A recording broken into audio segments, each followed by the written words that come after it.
Rain had been falling on the northern ridge of Viridia 3 for 2 straight days. When Daniel Hale finally climbed out of his truck and pulled his collar up against the wind, he was 34 years old. Lean, quiet, and tired, he worked alone. The forest had been his job and his home for almost a decade, and he knew every creek bed and every animal trail on his patrol route.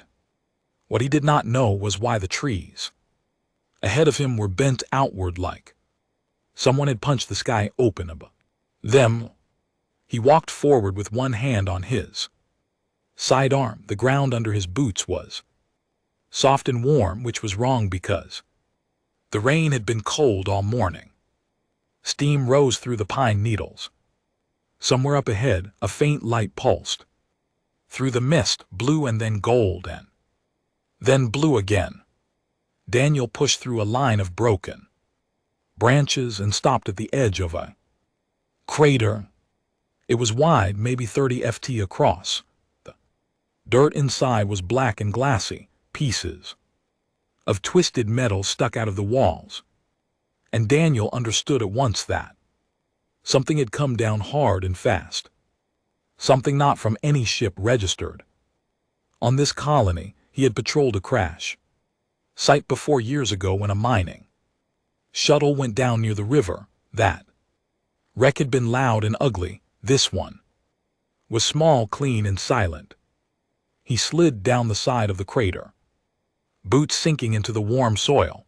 The metal pieces were unfamiliar. They had strange patterns etched into them, curves that did not belong to any human factory. He was about to turn back and call it in when he heard a sound, a small, wet, shaky breath. Daniel froze. He listened again. There it was, a tiny rasp like a kitten trying to cry, then a second one, softer, weaker. He followed the sound to the far wall of the crater where a chunk of metal had curled around something. He knelt down and used his knife to pry the piece open. Inside the hollow, pressed together in a ball, were 2 small creatures. They were dragons, or something very close. Each one was no bigger than a house cat. Their bodies were covered in tiny, overlapping scales. The first was a deep smoke gray with silver lines running along its back, and it had eyes like polished metal. The second was smaller, paler, with scales the color of a winter sunrise and eyes like melted gold. Both of them glowed faintly from inside, as if a soft light was moving under their skin. Both of them were shivering. Daniel held his breath. He had grown up on stories about aliens. He had seen official pictures of non-human species from other worlds. He had never seen anything like this, and he had never heard of 2 creatures that glowed on their own and looked at a human with eyes that seemed to understand. The gray one lifted its head. It made a small sound, almost a question. Daniel did not move. He slowly set his knife down on the dirt. "Hey," he said quietly. "Hey there, it's all right." The gray one pushed itself forward on trembling legs and nosed the fabric of his glove. The pale one followed, slower, weaker, and pressed its small body against his wrist. They were cold. They were too cold. Daniel did not think. He unzipped his field jacket, picked them up carefully, one in each hand, and tucked them inside against his shirt. The warmth of his chest seemed to settle them. The gray one gave a small sigh. The pale one closed its golden eyes.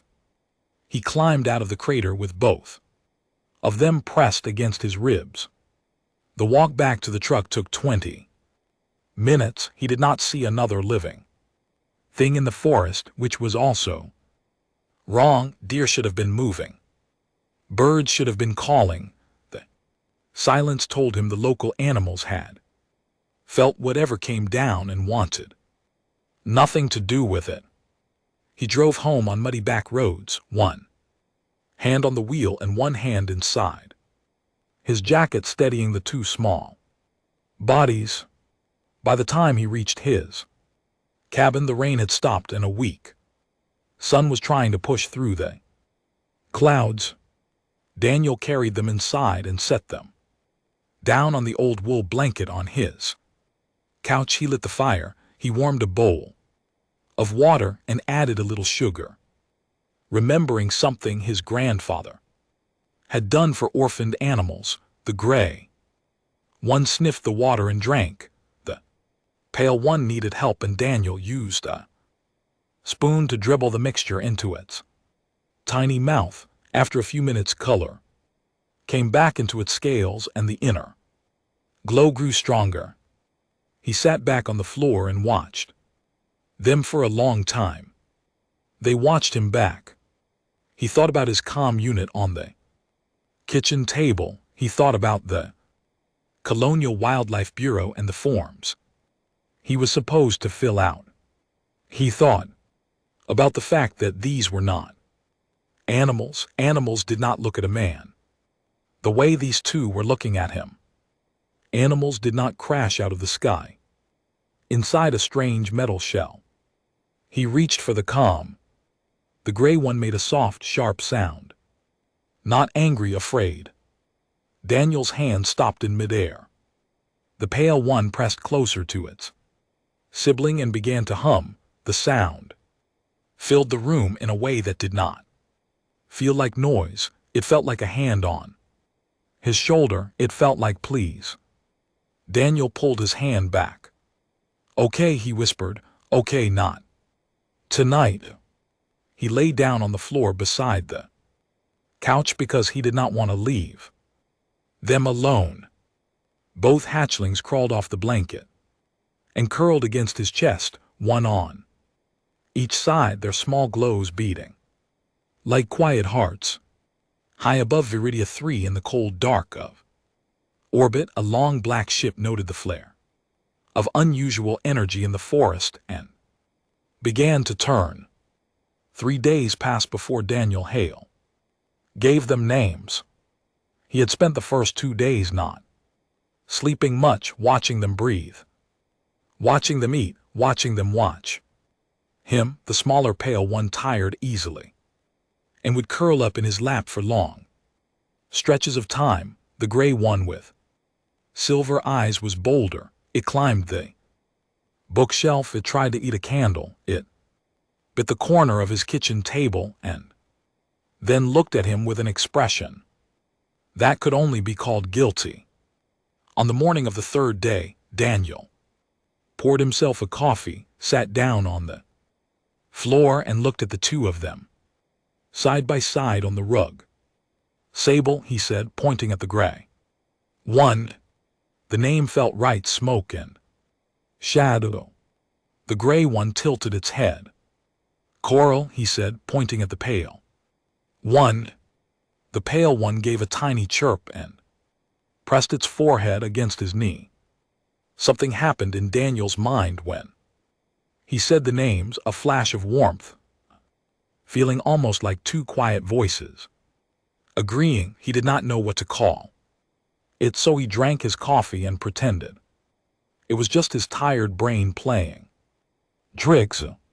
That afternoon, he tried to call the Colonial Wildlife Bureau again. He picked up the comm unit, tapped in the first 3 digits of the code, and stopped. Sable's scales had dimmed.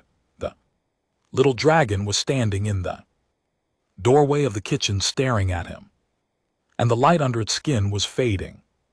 By the second, Coral curled on the couch, lifted its head and made a small, frightened sound.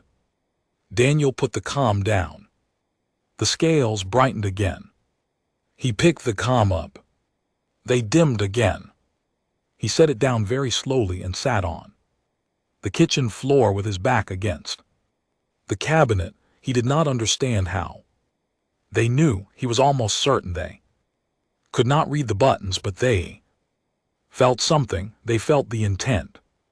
Behind the action, and the intent scared them.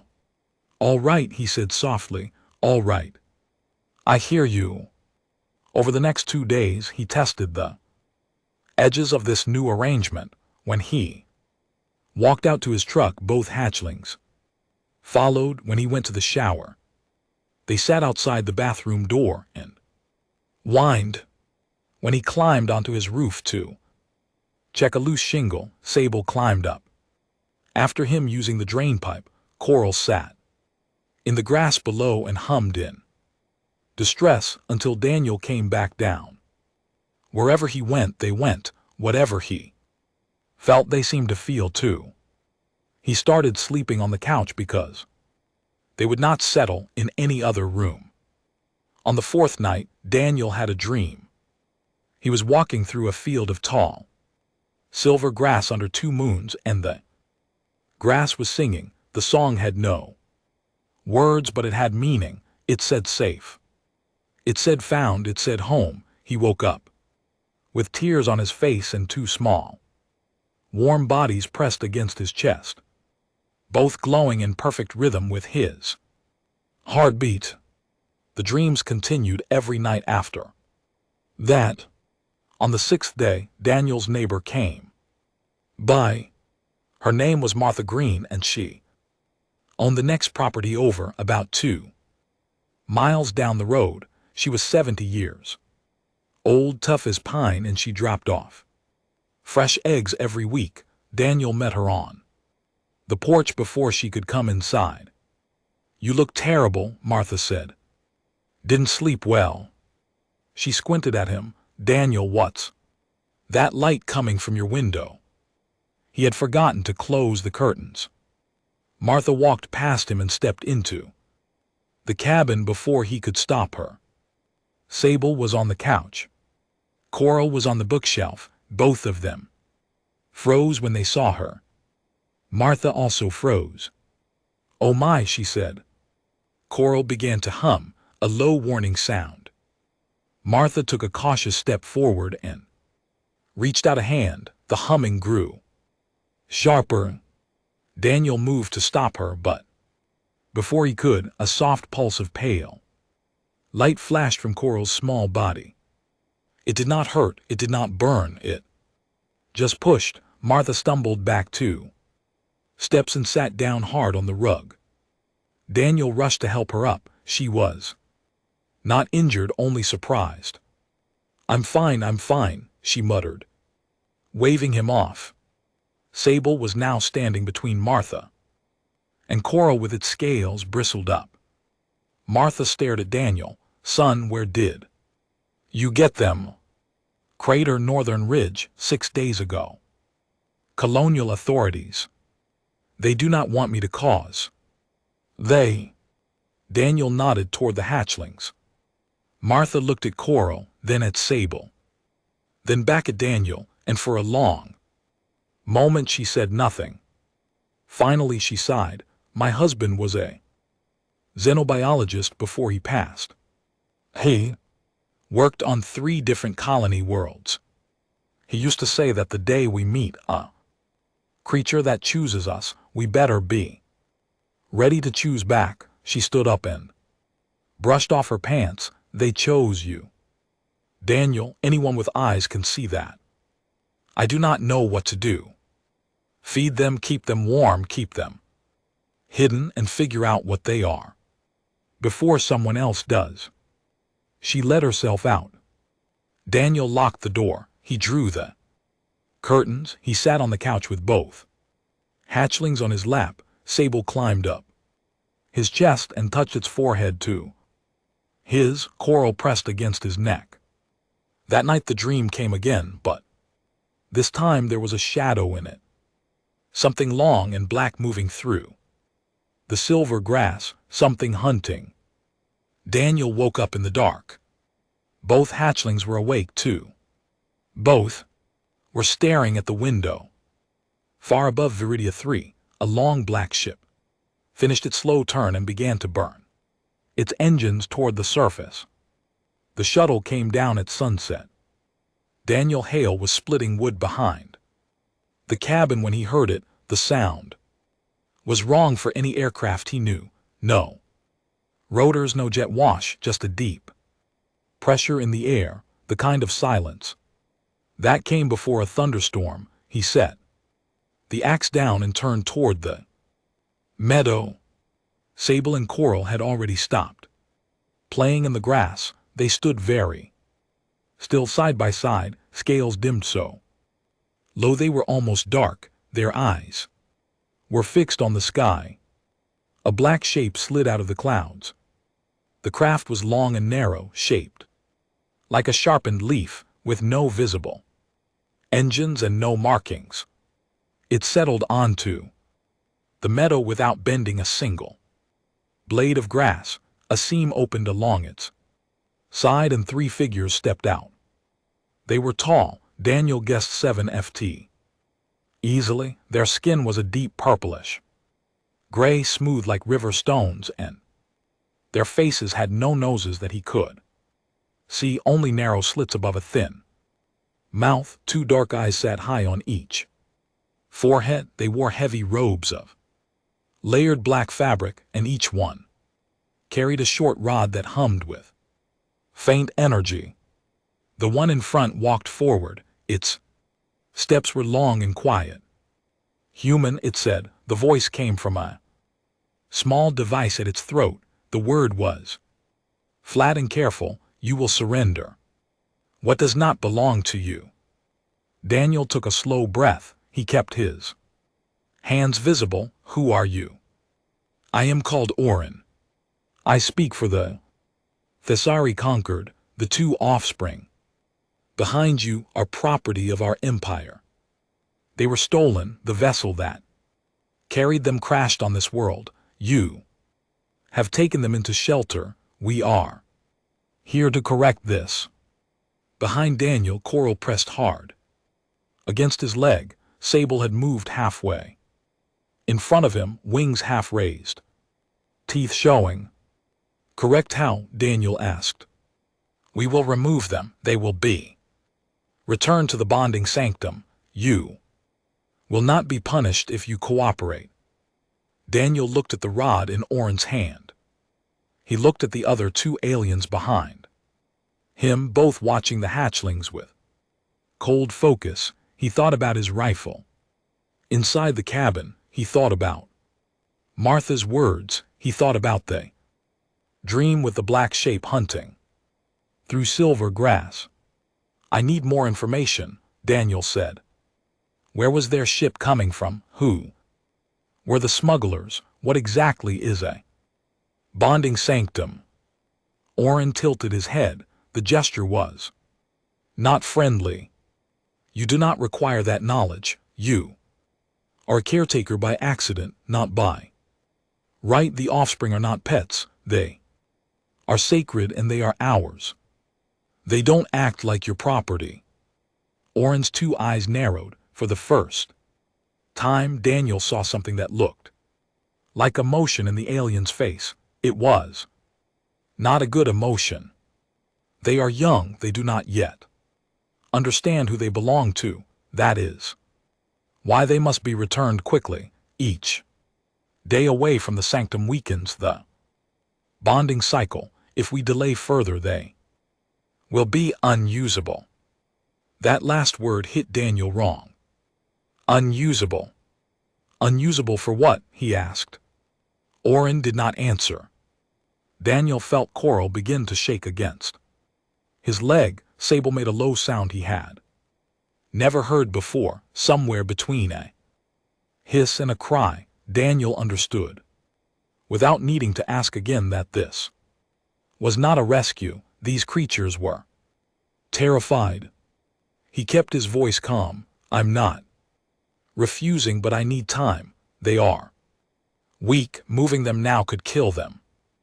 Give me 1 day. I will prepare them. I will meet you here same time tomorrow. Orin studied him for a long moment.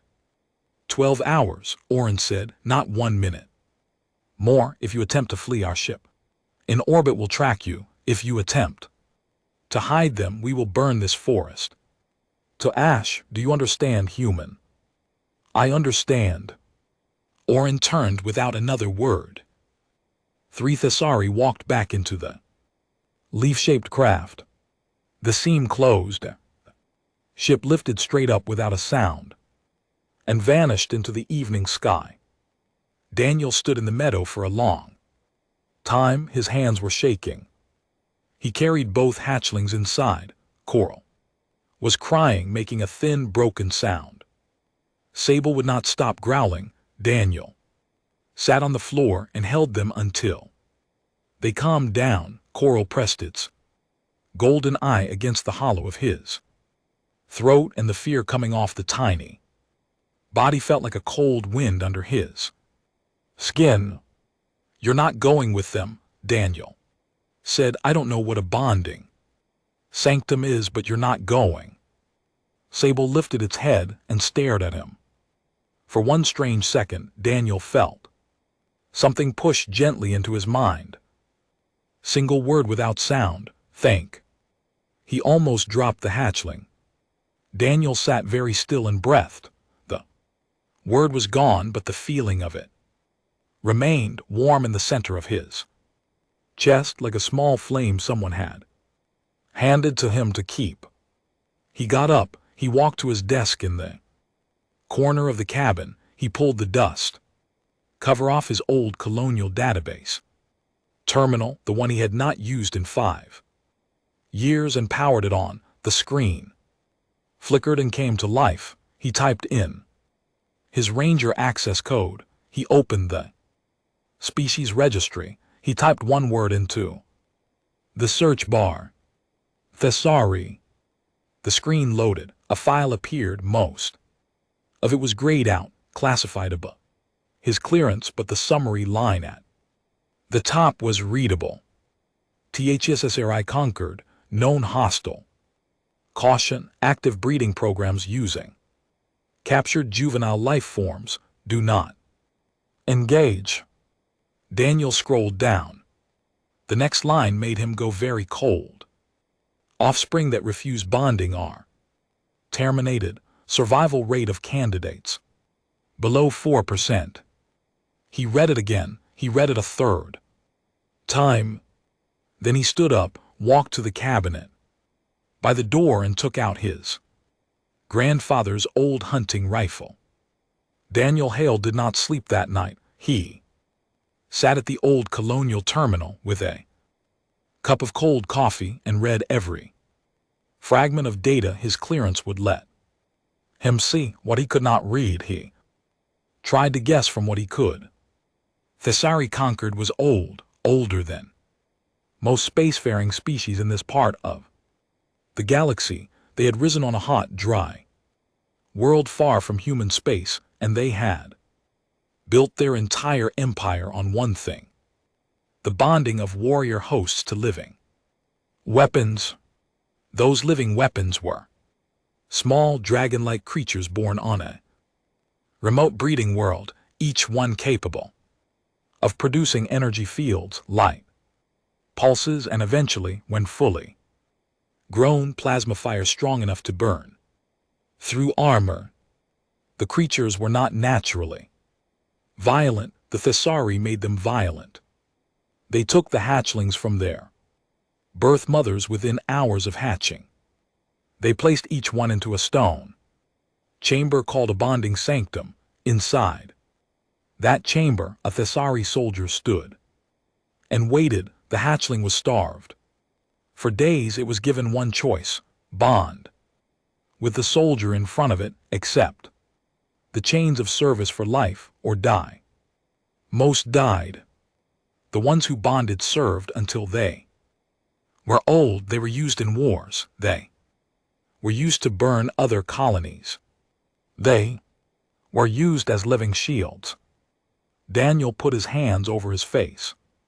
He looked across the room at the couch, where Sable and Coral lay curled together. Both hatchlings were awake, watching him. They had been watching him for hours. Their glow was steady and calm, but their silver and gold eyes were wide.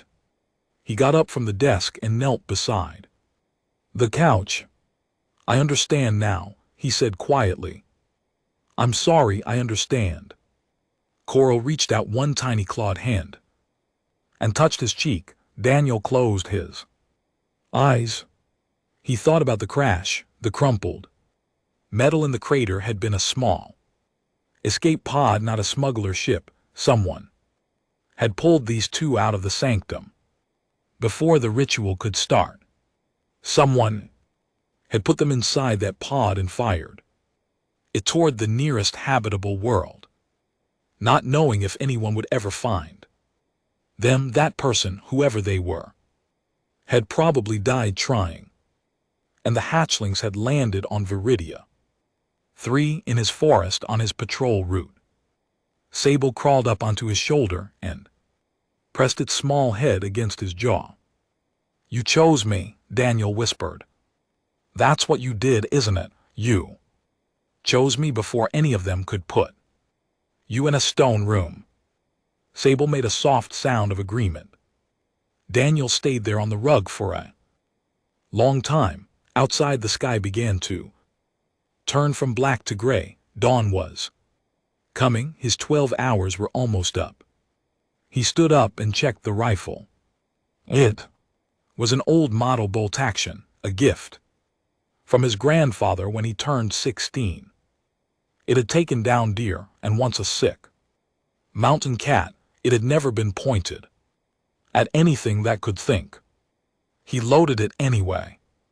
He pulled on his heavy coat. He checked the spare magazines in his pocket. He looked around the cabin at the life he had built, the shelves of books, the worn blue rug, the picture of his parents on the mantel. He knew this place might not survive the morning.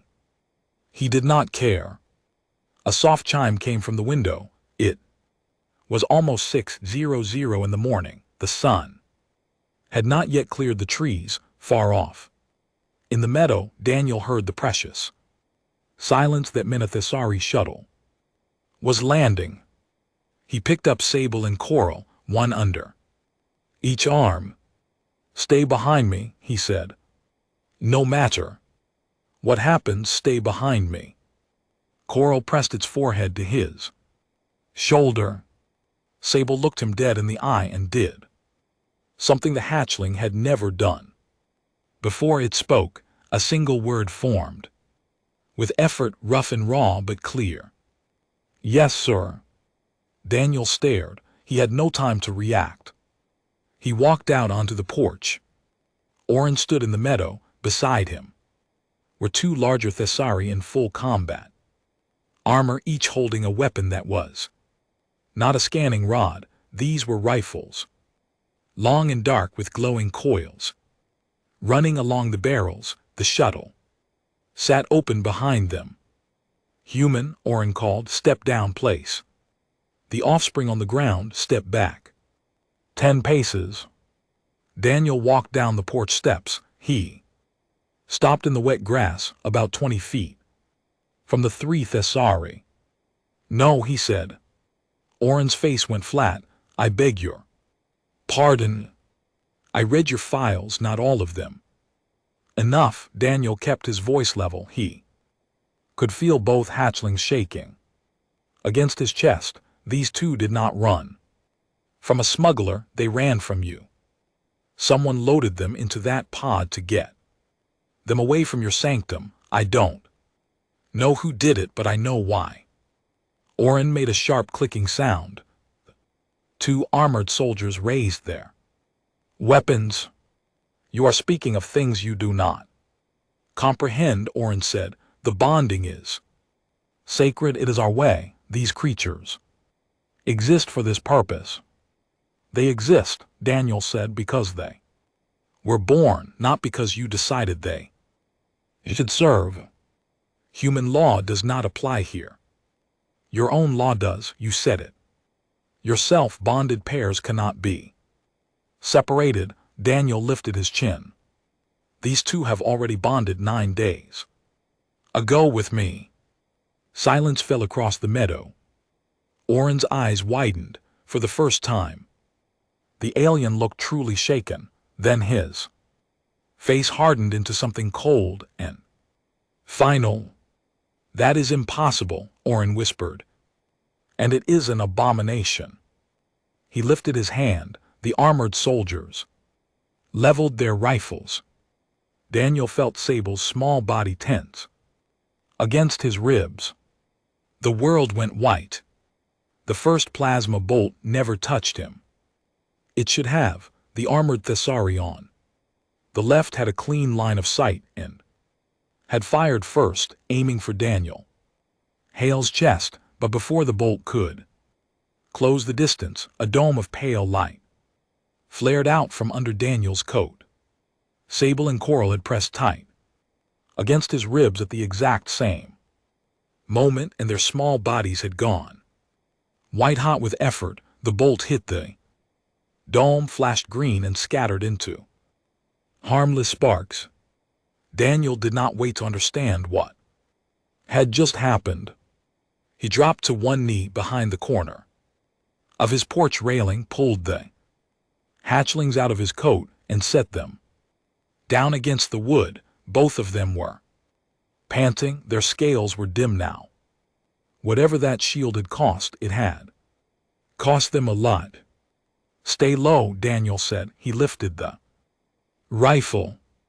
The second armored Thessari was moving around the side of the meadow, trying to flank him. Daniel breathed out slow, the way his grandfather had taught him, and squeezed the trigger. The old bolt action kicked against his shoulder. The round went through the gap in the armored neckpiece where the helmet met the chest plate. The alien dropped hard into the wet grass and did not get up. Orin shouted something in his own language. The remaining armored soldier began firing in bursts, plasma bolts tearing chunks out of the porch, the wall, the window frame above Daniel's head. Splinters of wood flew everywhere. Daniel ducked back, crawled along the porch, and came up on the other side of the steps. Coral was crying, a thin, broken sound. Daniel fired again. He missed. He worked. The bolt fired again. The second round punched through the armored Thessari's thigh. The alien staggered, dropped to one knee, and kept firing. A plasma bolt hit the porch pillar 2 inches from Daniel's face. The wood caught fire. He rolled off the porch into the grass and came up running. He scooped up Sable and Coral without slowing down and broke for the tree line. Behind him, Orin was shouting into a wrist device. Daniel could not understand the words, but he understood the tone. Orin was calling for the ship. The ship in orbit, the bigger one. Daniel reached the trees. He did not stop. He ran through the pines with both hatchlings pressed against his chest, branches whipping his face, roots nearly tripping him in the dim morning light. He knew these woods. He knew where to go. 2 miles north, there was an abandoned radio tower. It had been built 40 years ago when the colony was young, back when they had needed high-power relays to talk to the capital. It had not been used since the satellite network replaced it. But the tower still stood, and the transmitter at the base still had power.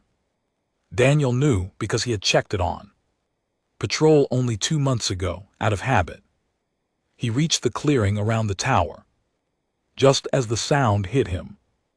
A deep, heavy rumble rolling across the sky. He looked up. A Thessari warship was descending through the clouds. It was not a shuttle. It was the size of a small town. Its shape was angular and black, and it blotted out the rising sun. Daniel could see gun ports opening along its underside. He ran to the base of the tower and kicked open the old metal door. Inside, the control panel was still dark. He hit the power switch. Nothing. He hit it again. An orange light came on. Transmitter hummed to life. Sable crawled up onto his shoulder. Coral stayed clutched against his chest. Too tired to climb. Daniel grabbed the old handset. He punched the emergency broadcast code his grandfather had made him memorize when he was 12. Every human channel in rain would catch it, every ship, every colony, every outpost within 100 light seconds. He keyed the mic. "This is Daniel Hale, Forest Ranger. Viridia 3 Northern District." His voice was steady because if it was not, no one would listen. "I am under attack by Thessari forces. A warship is preparing to fire on a civilian colony world. They are here to recover 2 juvenile creatures that escaped their breeding program. I am telling anyone who can hear me, those creatures are children. Not weapons, not property, children. The Thessari starve them, cage them, and kill them if they refuse to bond as slaves. I have the 2 survivors with me. I will not give them up. I repeat, this is a civilian world. The Thessari are preparing to fire. Please, if anyone can hear me, please." He let go of the key. Static crackled back at him. Outside, the warship's shadow had swallowed the whole clearing. Through the doorway, Daniel could see the black underside of the ship, not 300 meters above the trees. He could hear the rising hum of its main batteries charging. Sable made a small sound. Daniel looked at the hatchling. Silver eyes met his. "I know," Daniel whispered. "I'm sorry." The transmitter chirped. A voice came through, human, female. Crisp and tight and very calm. "Ranger Hale, this is the UCS Longbow. Captain Ruth Calder speaking. We received your signal. Hold your position, keep your head down. Help is on the way." Daniel sagged against the wall. His legs almost gave out. "Copy," he managed. "Ranger, listen carefully. Do not leave that tower. Do not engage. The Thessari warship is charging weapons, but it will not fire in the next 90 seconds. Trust me." "How do you know?" "Because we already locked targeting on it from 3 different angles 4 minutes ago, and they just noticed." Daniel blinked. Outside the tower, above the trees, the charging hum suddenly stopped. He stumbled to the doorway and looked up. The Thessari warship had gone still. Its gun ports were closing on the horizon, breaking through the low clouds. From 3 different directions, 3 long gray shapes were sliding into position. Human cruisers, each one bristled with weapons. Each one was larger than the Thessari ship. Sable gave a tired little chirp against his ear. Daniel started to laugh. He did not know why. He just stood there in the broken doorway of an old radio tower with 2 small glowing creatures pressed against him, and he laughed until his eyes were wet. Captain Ruth Calder's voice came back over the old transmitter while Daniel Hale was still trying to stop laughing. "Ranger, I need you to stay calm and stay still. I'm opening a direct channel to the Thessari warship. I want you to listen. You earned it." The radio clicked. A new signal patched in. Calder's voice changed. It became slower, heavier, and colder. Daniel had heard voices like that before in old recordings from the early colonial wars. The voice of someone who had already decided how a conversation was going to end. "Thessari vessel, this is the United Colonial Ship Longbow acting as senior command for Task Group 7. You are in violation of human sovereign space. You have opened fire on a registered civilian of the Viridia colony. You have Deployed armed ground troops without clearance. You have 1 minute to power down your weapons, retract your landing parties and leave orbit. Failure to comply will result in the immediate destruction of your vessel. There was a long pause. Then a Thessari voice answered, speaking through a translator. Daniel recognized Oren's flat tone. The alien was still down here on the ground somewhere, but he was patched into his own ship. Human captain, the offspring in the forest are property of the Thessari. Conquered, they were taken from our breeding world. Under our treaties with neighboring species, we have the right to recover them. We are not engaged in hostile action. We are exercising lawful recovery. Your interference will be considered a formal act of war. Calder did not even pause. We have reviewed your treaties. None of them are with humans. Our law does not recognize sentient offspring as property. The creatures on the ground are now under the protection of the colonial accord. Any further attempt to retrieve them will be considered kidnapping. Any further attempt to fire on our ranger will be considered murder. Any further attempt to bring your warship into atmosphere over a civilian population will be considered an act of orbital bombardment against a peaceful world. Do you understand me, Thessari? Another long pause. You will regret this, Oren said. His voice had lost its edge. He sounded like a man who had just realized he had miscalculated something important. I doubt it, Calder said. 30 seconds. Daniel held his breath. Sable and coral pressed hard against his chest. 20 seconds passed. 10. 5. Then with a deep rumble that Daniel felt through the soles of his boots, the Thessari warship began to rise. It pulled back into the clouds. Its gun ports were sealed. Its running lights had dimmed. In the meadow somewhere far behind him, Daniel could hear the leaf-shaped shuttle lifting off too. Oren was leaving. The armored soldier who had been firing at him was either being recovered or left behind. In less than 2 minutes, every Thessari signature on the scopes was gone. Daniel walked out of the tower on shaky legs. He sat down in the wet grass. Sable climbed down off his shoulder and flopped into his lap. Coral stayed pressed against his chest, breathing small, quick breaths. The sun was fully up now. Birds had started to call again. In the trees, Captain Calder's voice returned, softer.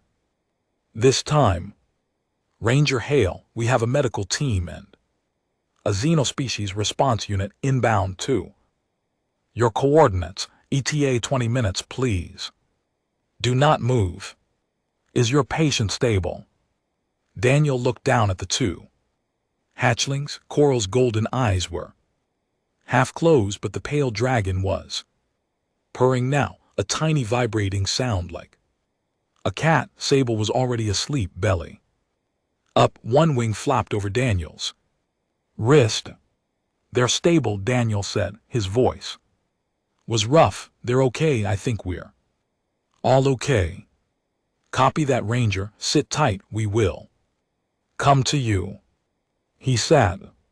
The weeks that followed blurred together. A human medical team examined both hatchlings and confirmed that they were healthy and growing. A xenospecies team confirmed Daniel's reading of the Thessari files and then some. It turned out the Thessari had been running their breeding program for almost 800 years and had killed millions of hatchlings who would not bond to a soldier. The news reached every human colony within days. Diplomatic ties were severed. 2 neighboring species who had quietly traded with the Thessari also cut ties. After seeing the evidence, the Thesauri, conquered which had seemed so large and so old, suddenly found itself very alone.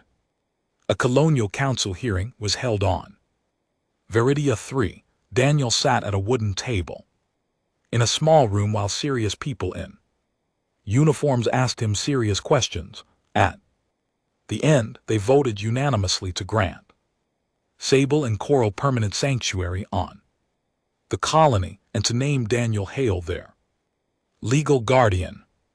He signed the papers with Sable curled around his neck and Coral sitting on top of the document like a very small paperweight. Spring turned into summer. Hatchlings grew. By the time the first snow came again, Sable was the size of a large dog and Coral was not far behind. Their scales were brighter, their glow was stronger. Sable could speak now. Slowly in rough but real words, Coral preferred to hum, and the humming had meanings Daniel understood without needing translation. Martha Green still came by every week. With eggs, she had stopped being surprised by anything. On a cold, clear evening in December, Daniel sat on his porch and watched the two young dragons chase each other. Through the snow, Sable leapt, Coral tackled, they rolled across the yard in a ball of scales and soft light. When they tired, they came back to the porch and draped themselves across his legs, one on each side. Daniel scratched behind Sable's ears. Sable made a happy rumble.